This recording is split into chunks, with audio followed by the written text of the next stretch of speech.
My grandfather once told me he had a beautiful house in Haifa, so neat with large window bands and smooth walls. If one's look through balcony outside, the grass grow there, and leaves, the yard, the green nature. In the middle of the wall hung a picture of my grandfather's brother. He was a hero, shot dead by gun in 1984, Palestinian exodus, the catastrophe or Nakba. I could not forget what I have been told by my grandfather. In 1976, he was dismissed from his own land, expelled from his lovely house. Then he settled down in a camp, as well as thousands of families.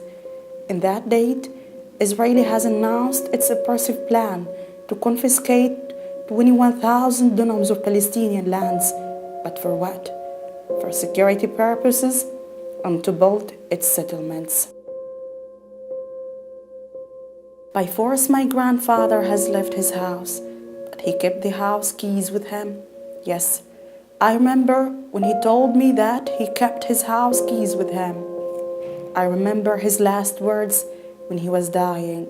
My darling, keep these keys with you. It's for your house. I built it in my own hands, day by day. Don't forget this faith until death.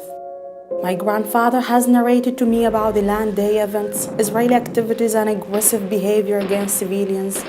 Now about the 6 unarmed martyrs, the hundreds whom were arrested and the wounded.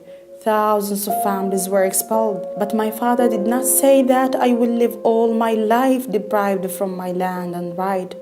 It's the right to return back to my house, which embraced my childhood and all my memories.